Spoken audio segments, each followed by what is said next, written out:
ഒന്ന് ഹോൾഡ് ചെയ്യാം, ഈ മൈക്ക് ഒന്ന് ഹോൾഡ് ചെയ്യാം.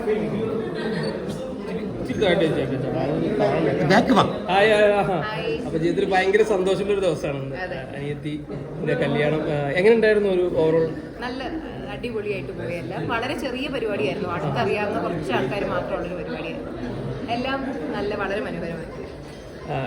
എങ്ങനെയാണ് ശരിക്കും ഇതൊരു ലളിതമായിട്ട് നിങ്ങളിങ്ങനെ ഇത് നടത്തണം എങ്ങനെ തീരുമാനിച്ചത്? അത് നമുക്ക് ഏറ്റവും അടുത്തറിയുന്നവരെന്നൊക്കെ പറയുമ്പോൾ നമുക്ക് കുറച്ച് പേരേ ഉള്ളൂ. അപ്പം ആ കുറച്ച് പേരെ വിളിച്ച് ഭംഗിയായിട്ട് ചെറിയ രീതിയിൽ പരിപാടിയെല്ലാം നടത്തി. ഇനിയിപ്പോ ഇതിന്റെ റിസപ്ഷൻ കാര്യങ്ങൾ ഇല്ല, അങ്ങനെയൊന്നുമില്ല. 3 പരിപാടികളുണ്ടായിരുന്നു: ഹൽദി, സംഗീത്, കല്യാണം. അങ്ങനെയൊന്നുമല്ല, നമുക്ക് എല്ലാവർക്കും ഒരുങ്ങാൻ ഇഷ്ടമാണ്. അങ്ങനെയൊന്നുമില്ല, ഇഷ്ടപ്പെട്ട പോലെ ഒരുങ്ങി.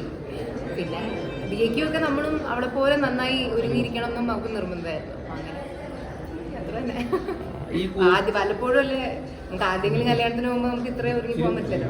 ജീവിതത്തിൽ ആദ്യമായിട്ടല്ലേ, അപ്പൊ ആ ഒരു എക്സൈറ്റ്മെന്റ്. എങ്ങനെയാണ് കോസ്റ്റ്യൂം ഒക്കെ സെലക്ട്, ആരാണ് ഇതൊക്കെ സെലക്ട് ചെയ്തത്? നമ്മളൊക്കെ തന്നെ. സാധാരണ സാരി, ഇത്ര വലിയ സംഭവമല്ലല്ലോ.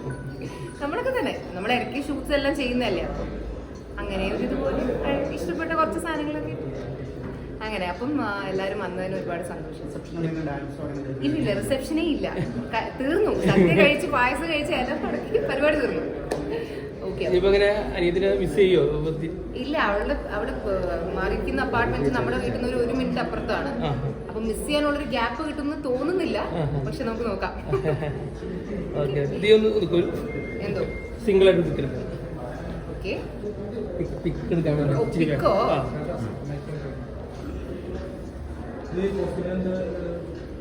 എനിക്കറിയില്ല, മറ്റേ ടിങ് ടിങ് സൗണ്ട് ഇടാനാണോ? Okay, thank U.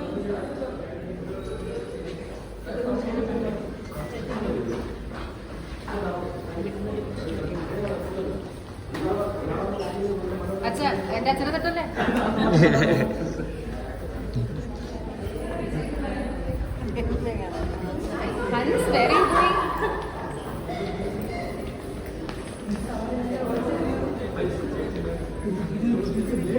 ഇങ്ങോട്ടൊന്ന് ജസ്റ്റ് 2 വാക്ക് പറഞ്ഞ ഇങ്ങോട്ട് 5 ഇങ്ങോട്ട്. എന്നാ മൈക്ക് വെച്ചോ. ചേച്ചിയുടെ കല്യാണം കഴിഞ്ഞു, നല്ല രസമായിരുന്നു. ചേച്ചിക്ക് നല്ല ടെൻഷനായിരുന്നു. എല്ലാം നല്ലപോലെ നടന്നു. Wishing them a very happy married life. Thank you. വിഷമമുണ്ടോ? ഉണ്ട്. വീട്ടിലിനി വിഷമമുണ്ട്. നമ്മൾക്ക് ഒരുമിച്ചാണല്ലോ കിടക്കുന്നത്. ഞാനും ഓസിയൊക്കെ ഇഷാനൊക്കെ ഒരേ ബെഡിലാണ് കിടക്കുന്നത്. അപ്പൊ അത് മിസ് ചെയ്യും ഞാൻ. അതെ, എല്ലാവരുടെയും പോയി.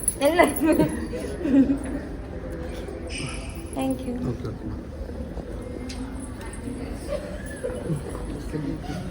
ഈ കോസ്റ്റ്യൂം ഒക്കെ ഇടുന്നത് എങ്ങനെ നിങ്ങളാണ് സെലക്ട് ചെയ്തത്? നമ്മുടെ എല്ലാ കോസ്റ്റ്യൂമും ചെയ്ത് ശാന്തിനി ബൊട്ടീക്കാണ്. ചേച്ചിയുടെയും എല്ലാവരുടെയും അമ്മയുടെയും ഒക്കെ നമ്മുടെ 3 ഡേയ്സിന് വിട്ട് സംഗീത്, ഹൽദി എല്ലാം ശാന്തിനി ബ്രൈഡൽ ബൊട്ടീക്ക്. ഓക്കെ, ഒന്ന് സിംഗിൾ ആയിട്ട് വന്നു.